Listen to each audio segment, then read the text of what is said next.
Hello，大家好，又係我高 B 哥啊！係時間提醒大家飲水啦，增添智慧，增添水分，智慧如水啊！好啦，嚟到錄片時間啊，2024年嘅1月27號啊，呢集係第2集，希望呢一集咧做得晒成個影片，唔想開第3集啦吓。咁上一集咧已經講咗啦，美國嘅利益鏈咧就係喺呢個歐洲，跟住咧係中東，繼而咧就係東南亞。不過咧，美國咧而家陷入咗一個危機，踩落去又唔係，唔踩落去又唔係，真係咧求生不得就求死不能，所以點解咧沙利文咧要走過嚟咧揾阿王毅嗱？我哋睇到嘅嘢，分享俾大家嘅嘢，美國咧咁多嘅即係白宮嘅官員啦，五角大廈跟住咧就即係五角大樓啊、智庫啊，咁多人做緊政治嘅，點會唔明唔知道啊？係咪？不過佢的而且確就係自己行咗入去嗰度，咁點搞好呢？會唔會好似咧就上次講就話咧喺不經不覺咧一個咧夢遊之間咧行咗入去咧呢個世界大戰咧？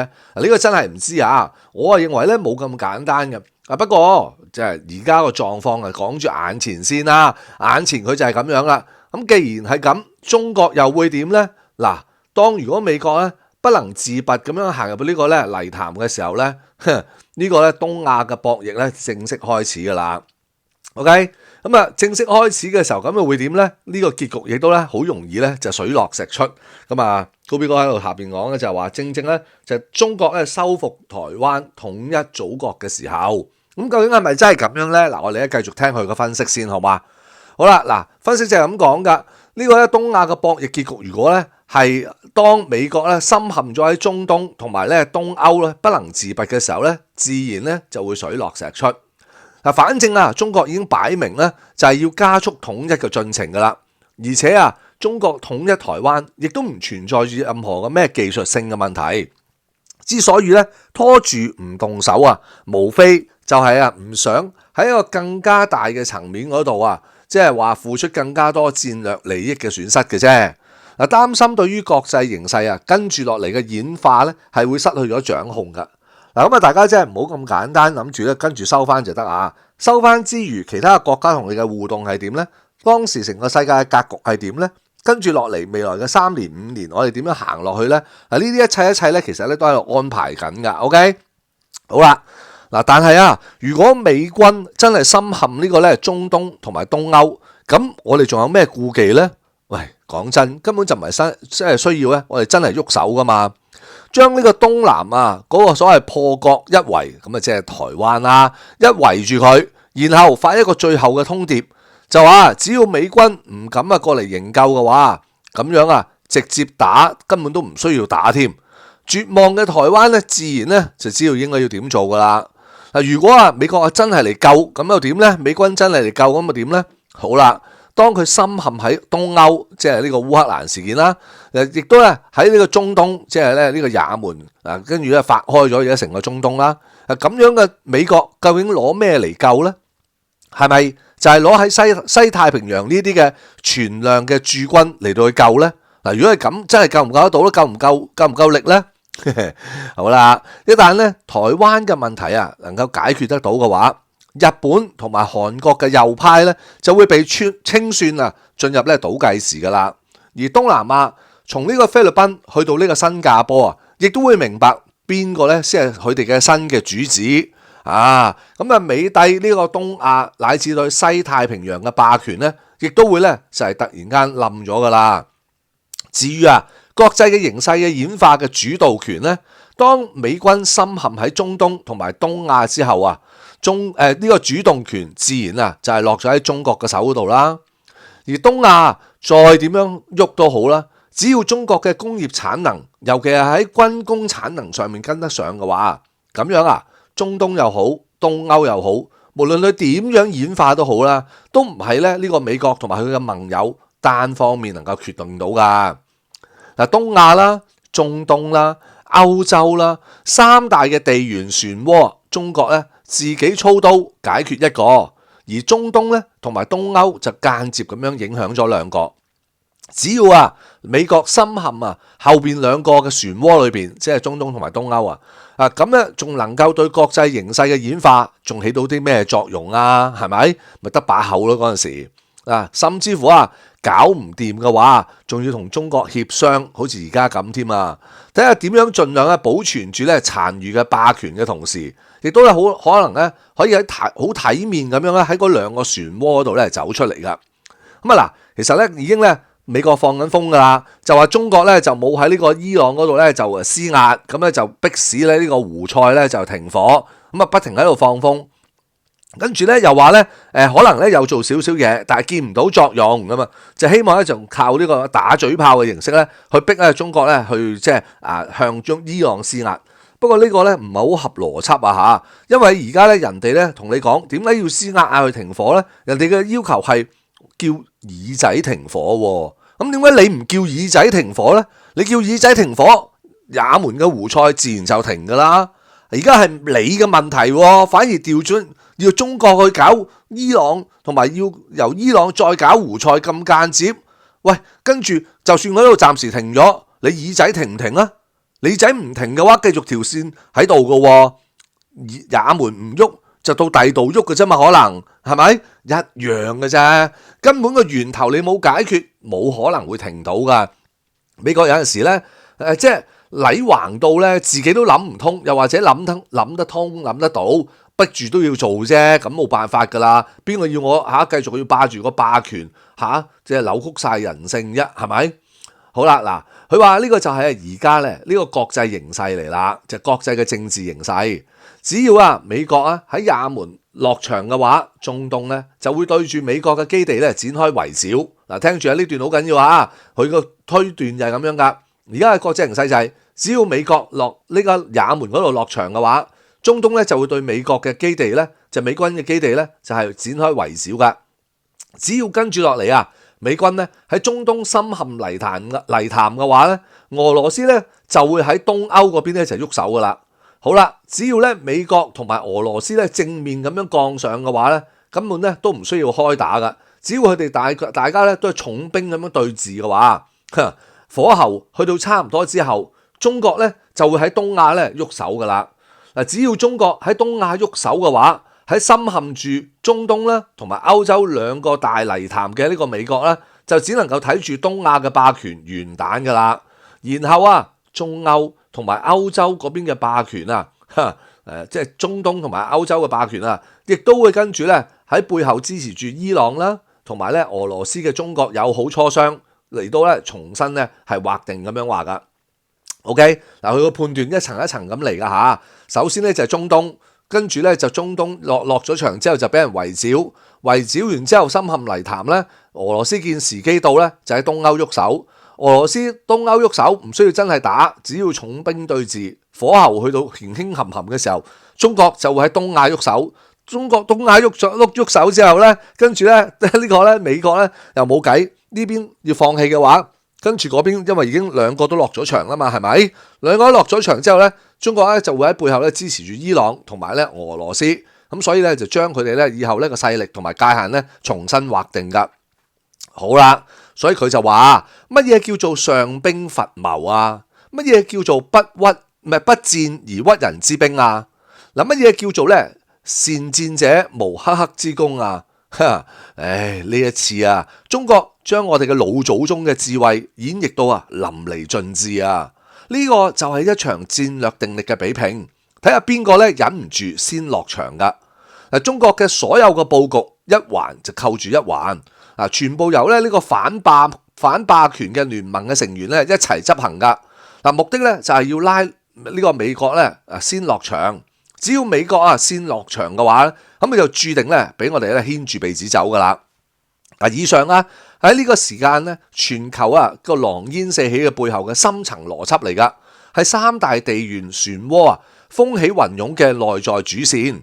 之前嘅雜亂無章，俾人哋感覺到好似深陷迷霧。但係隨住胡塞武裝一聲嘅槍響，隨住中同埋俄喺聯合國嘅棄權票一出，一切豁然明朗啦。繁雜嘅線索而家能夠串起嚟一齊啦。呢個就係一個局，所有嘅一切都係為咗引呢個美軍入甕噶。呢個企眼就係擺喺也門嗰度。呢個就係大多數人聽都冇聽過，知道亦都會睇唔起嘅胡塞拖鞋軍啊。嗱，咁樣嘅話，美國又可以點辦呢？嗱，美軍咧亦都唔可以咧，而家都可以咧，唔喺呢個也門嗰度落場嘅。事實上啊，美國根本真係的而且確唔想落場噶。佢已經咧發咗幾粒嗰個導彈不過咧都係扭扭令令咁嘅。不過我加入一兩句啦，沙利文今次過嚟揾王毅咧，分分鐘咧就係同佢講，我哋要落場，但係中國咧就唔好係喺後邊咧就推動呢個伊朗或者咧其他嘅中東個國家就係搞佢嗰啲基地，咁咧就等呢個美國咧可能咧係三扒兩撥咧就搞掂胡塞先。咁中國點解要應承你呢？係咪？呢啲都係利益嘅交換嚟噶嘛，國際政治就係咁樣噶啦。咁會唔會咧就係換取到咧喺台灣方面咧，美國咧可能出嚟表下態啊？係啊，我哋支持呢個中國咧就和平統一啊！上次就講咗啦，上次已經講咗就話我哋唔支持台獨，係咪？由拜登親口講。如果咧跳咗上去另一格咧，就係最多放口風咧，就話咧我哋支持咧中國咧盡佢哋所能咧和平統一。咁但係呢個中國滿唔滿意、收唔收貨咧？咁好難講啦。呢個咧就要再睇下啦。甚至乎咧可能唔單止係咁。因為咧，其實美國開始就行緊個死局㗎。而家呢度咧都仲未諗到咧，講關於佢個國債。啱啱我頭先睇一篇報道，就拆散晒咧，就話咧上個月嘅月尾，即係12月月尾至到1月而家咧，每一場嗰個嘅國債嗰個賣嗰個差嘅程度去到邊，同埋咧大部分係啲咩人買？其實國債已經開始少咗人買啦。大部分淨係佢哋自己美國嗰啲人買翻，美國嘅銀行美國嘅基金買翻，咁好大鑊嘅，糖水滾糖魚佢攞唔到外邊嘅錢嘅話咧，即係自己呃自己嘅咋。跟住咧嗰啲人咧買咗之後咧，又將佢咧套入去聯儲局，跟住咧就借翻錢出嚟，又或者喺嗰裏邊賺息。咁咧所以咧根本條數係假㗎，完全係虛空㗎。買咗你個國債，佢就擺翻入你嗰度做抵押，就攞翻啲錢出嚟，即係冇攞過錢啦。跟住咧國債嗰度又賺3厘4厘息。俾聯儲局可能係賺2厘息，咁聯儲局係白蝕嘅，跟住聯儲局嗰盤帳而家個 P&L 根本就蝕緊錢㗎啦，咁但係就由佢，冇人會整冧美國嘅聯儲局㗎嘛，咁就用咗聯儲局呢個特殊嘅身份，諗住唔會冧，但係你真係可以無限量咁樣去蝕錢嘅咩？唔可能㗎嘛，咁所以咧美國總會有一日。可能係一啲事端，甚至乎好似呢個打仗咁嘅狀況咧，佢個金融體系咧就會出現非常大嘅問題嚇。OK，咁大家留意住咧，世界有冇其他地方咧係吸緊美國啲錢，甚至乎咧特登咧做一啲大動作咧就預備定㗎嚇。大家自己咧都睇住自己個荷包啦嚇。OK，好啦，嗱頭先講咗啦，美國仲有嗰個辦法㗎嘛，就係佢唔想落場啊嘛，佢扭扭令令啦，射嗰幾粒導彈都咁點講咧？佢話但係如果美國唔落場嘅話，咁樣耳仔喺呢一輪咧，恐怕咧就要熬死咗啦。點解咁講咧？因為咧其實咧佢而家嘅經濟咧嗰個情況咧，相對嚟講已經開始慢慢咧走去咧越嚟越惡劣，跟住咧其實彈藥咧開始已經冇乜㗎啦嚇。高 B 哥咧本身想做影片同大家講咧，就講關於咧嗰個國際法庭就判咗咧，就係耳仔咧就係種族滅絕㗎。跟住咧就話要佢咧做一切嘅辦法咧，就唔好去再咁樣去做避免個種族滅絕。而咧我睇 X 即係 Twitter 咧，睇 X 咧好多嘅美國人咧就借啲耳咩人權組織咩成咧，就借啲耳出嚟咧就喺度搞美國嘅政府。咁好簡單啫嘛，佢就話你只要唔供應武器俾佢就得啦。佢哋用嗰個字眼咧同我一樣噶，佢話咧佢哋係共犯啊，我就話佢係共謀，佢哋話對佢共犯，咁我唔敢寫到咁盡啊嘛，係咪？咁同我講嘅一模一樣啊嚇 ，OK， 好啦，咁繼續講翻啦。佢話如果美國唔落場嘅話咧，以色列呢一輪咧，可能咧就要耗死，因為咧如果美國而家俾人咁搞咧，佢唔俾武器以色列，咁點搞咧？佢係咪？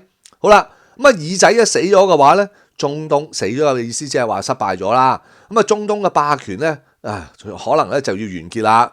如果美國落場，雖然咧耳仔咧暫時可以撐得住，但係呢度一環扣一環之下咧，唔單止係中東，連東歐乃至到東亞呢邊咧都會陸續起火嘅。而美國左支右絀，根本就無力回天㗎。當然啦，美國仲有一個辦法嘅，可以咧一舉解決晒所有嘅問題，係咩咧？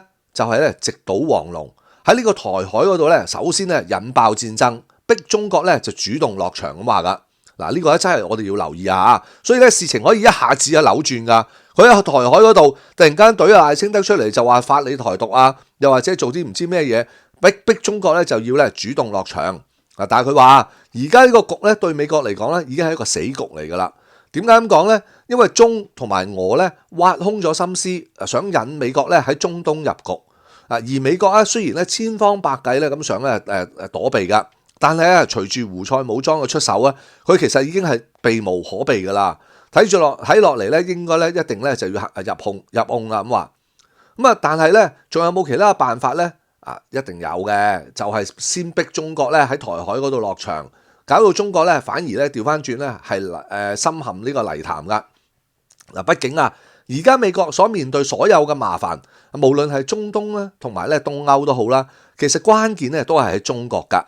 正正係因為有中國嘅撐腰，俄羅斯咧先至可以繼續咧將呢個戰爭咧打到落去，打到而家甚至乎咧越打就越厲害咁話㗎。雖然增兵打起咗咧東歐嗰邊嘅主意，但係正正咧亦都係咧有中國嘅撐腰，伊朗領導住嘅什葉派咧佢哋嘅人借咗呢個蝦仔嘅手，爭啲就讀晒出嚟，借咗蝦仔嘅手，咁咧就燃點咗咧呢個耳仔呢個炮仗㗎，點燃咗耳底個炮仗，甚至乎正正係因為有中國喺度撐腰，咁咧俾美國同埋呢個耳仔咧打到怕嘅一個阿拉伯世界先至能夠好似而家咁一步一步咁樣啦，繼續咧係膽氣就漸壯理直氣壯咁樣，從呢個咧巴以嘅衝突一開始就話咧，我唔想咧就沾手落去，唔想沾身落去，開始慢慢變成咧漸漸配合呢個咧反霸聯盟嘅一個咧反霸權嘅聯盟嘅一個行動㗎。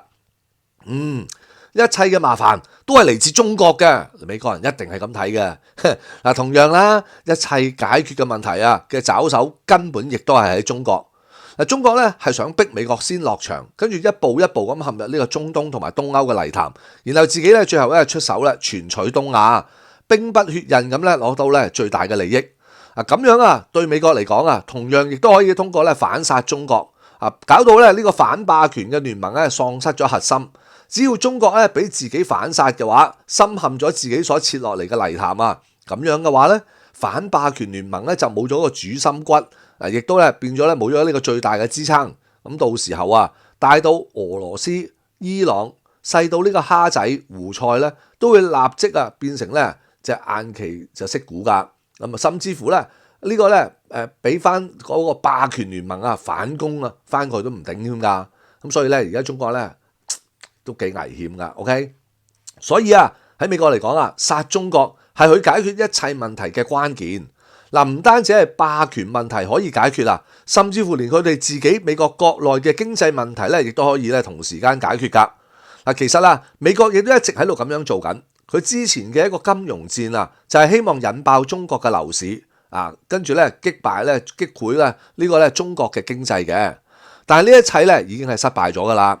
而家美國自己咧加息加到自己都頂唔住，馬上嚟講咧都仲話講要減息咁話。而中國嘅樓市咧，雖然真係出現咗波動，亦都咧引爆咗一啲雷㗎，但係就冇引發一個系統化嘅金融風險。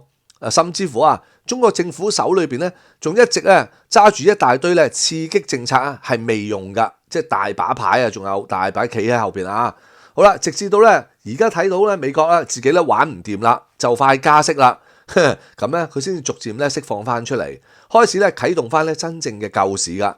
但係呢個咧只係咧啱啱開始咋吓。喺文嘅唔得，唯有就行武嗰方面啦，文武嘛係咪？喂，但係而喺武嗰方面咧，美國咧其實咧亦都有一個最好嘅爪手噶，嗰個就係咧台灣啦。只要台灣咧宣布獨立咁樣中國咧就必然提前落場噶啦。但係問題就係呢個爪手咧，美國唔敢輕易咁使用。點解唔夠膽呢？因為如果東亞同埋東歐同埋中東咧，嗰兩個坑咧係唔一樣噶。東歐嗰邊，美國咧可以用烏克蘭嚟到做代理人，後邊咧就有歐洲呢個咧所謂叫做懵丙包膿包血包。咁美國可以退居幕後，而中東呢邊咧雖然咧已經咁樣玩落去噶啦。但係耳仔咧，確實咧，最終咧，可能咧會俾佢哋咧熬死嘅。但係至少啊喺中短期裏邊啊，都有呢個所謂叫中東小霸王可以頂得一陣咁多啊，啱唔啱啊？阿拉伯世界咧亦都唔夠膽咧直接咁樣咧係徹底咁樣反水噶而耳仔咧只係需要咧對付咧什葉派之胡啊，咁咧就得啦。但係東亞就唔同嘞噃。如果中國咧真係要出手嘅話咧，冇咩嘅代理人咧都冇用噶係咪？喺東亞呢邊啊，咩嘅代理人都冇用噶，亦都冇邊個夠膽咧做呢個嘅代理人。其實咧變相咧美國咧必須要咧直接自己上噶，係親身自己上啊。如果美軍咧唔敢上嘅話，咁你就唔好講話台灣立即俾中國收復啦，連日韓同埋咧東南亞嘅盟友咧，亦都之後咧隨後唔算好長嘅時間之內咧就會掉失㗎啦佢，甚至乎連澳洲啊同埋咧新西蘭啊都會掉失埋㗎。如果咧美國喺東亞嗰度唔敢喐嘅話咧，咁佢接住落嚟咧敢唔夠膽啊？夠唔夠膽仲繼續咧留喺一個五眼聯盟之內咧？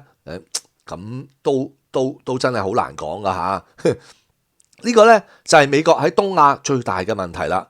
因為咩啊？因為中國過於強大啦，所以呢度咧係冇一個代理人咧夠膽咧直接走去挑戰中國。或者咁講啦，係冇咩人咧係做得起呢一個代理人啊！喺呢個東亞嗰度挑事，唔通你指意菲律賓啊？所以啊，呢個意味住啊，你將中國咧拖落去泥潭嘅同時咧，其實美國自己咧亦都必須咧要跳入呢個泥潭裏邊噶。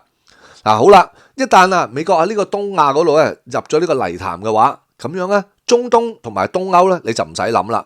俄羅斯同埋中東各國咧一定會全部咧就爆起噶用盡咧呢個所謂抄家嘅本領啊，抄家底嘅力啊，將整個歐洲嘅盟友同埋咧耳仔咧吞到去呢連渣都冇得剩啊！畢竟啊中同埋美啊直接翻臉跟住咧開幹嘅話，咁樣啊可能係當下除咗中同埋美兩國之外，幾乎啊所有嘅呢啲咧上得台面嘅國家咧，都係咧佢哋夢寐以求噶。因為你兩個打，哇！其他嗰啲發達啦，削弱晒你兩個，咁啊蝕大底啦。如果啊美國喺中東入局，中國咧拖到最後先至落場，咁都仲得啊？係咪？嗱，咁樣就算啊，最後啊美國真係輸咗啊，最多啊都係喺呢個最多就係啊東亞霸權徹底咁樣係掉失咗啫。東歐嗰邊，中國為咗防止呢個俄羅斯啊整合呢個咧歐洲。其實咧亦都有動力咧，要幫中同埋西歐咧，呢個咧攔住俄羅斯咁話噶嘛，即係中歐同埋西歐話攔住俄羅斯。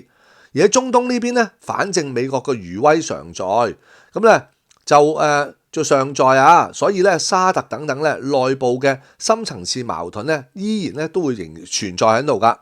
同時啊，亦都為咗咧對抗咧中國嘅影響力過度咁擴張。呢個係解釋㗎。佢話中東咧，如果要係打破美國嘅呢個霸權就係真正要做嘅嘢啦，就唔係咧俾咧中國啊同埋俄羅斯咧去取代呢個咧美國嘅霸權㗎。OK， 咁所以咧中東咧其實係唔想有任何嘅霸權喺中東裏邊，就由中東人自己話事咁話㗎。所以佢哋咧都會咧對中國嘅影響力咧嘅過度擴張咧係有所避忌嘅。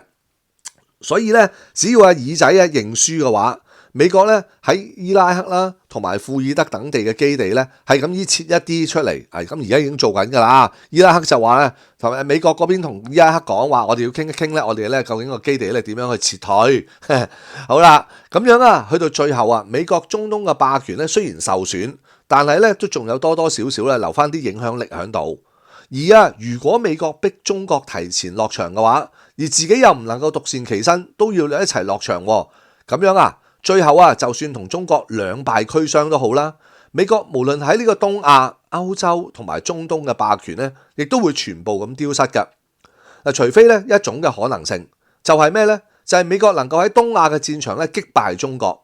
咁至少咧要攞到咧明顯嘅戰爭主導權戰爭嘅主動權啊。咁樣咧，中國咧就可能咧為咗咧避免兩敗俱傷。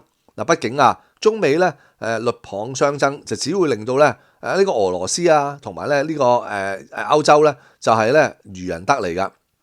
咁所以咧，佢話如果中國咧為咗咧避免咧兩敗俱傷，而喺美國嘅胡蘿蔔再加大棒之下咧退讓，即係有啲嘢讓翻俾我哋咁樣有啲又嚇咗我哋。佢話只要中國退讓嘅話咧，咁樣反霸權嘅聯盟咧就會咧士氣大衰噶啦。美國咧翻個頭就翻過去咧收拾中東同埋咧俄羅斯，咁就容易得多啦。呢個咧就係正點解中美嘅軍艦咧喺近排嘅時間頻繁咁樣喺呢個南海嘅地方鬥法嘅邏輯啦。美國咧要試探一下咧中方嘅而家嘅武力，評估一下咧中同埋美喺東亞如果開戰之後咧個戰情會係點噶，進而咧先至決定咧自己跟住落嚟嘅政治操作。而從各方面傳遞出嚟嘅信息嚟睇咧，好似情況咧對美國咧就唔係幾妙啦。幾次嘅電子戰，美軍咧都好似咧係落敗噶，甚至乎咧傳出咗咧一艘055萬噸級嘅南槍站居然咧唔係南槍艦南槍艦先居然可以單槓頂住一個咧美國嘅航母編隊呢種咁離譜嘅事噶上次講嗰個女艦長就話幹就係啦，講咁多做咩咁係咪？好啦，咁樣睇嚟嘅話，美國喺東亞咧好似咧冇乜辦法搞到噶咯噃。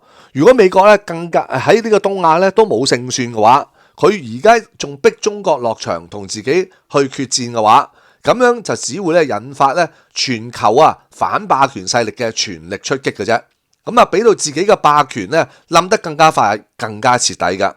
既然如果係咁樣嘅話，美國就唔敢咧點響呢個台海呢隻炮仗。而咧東亞唔爆嘅話，美國點樣搞先得㗎？只不過美國可以等，耳仔咧就等唔到啦。咁樣繼續拖落去，耳仔嘅經濟就會破產，進而咧就會到政治軍事就崩潰。呢個咧都係無可避免㗎啦。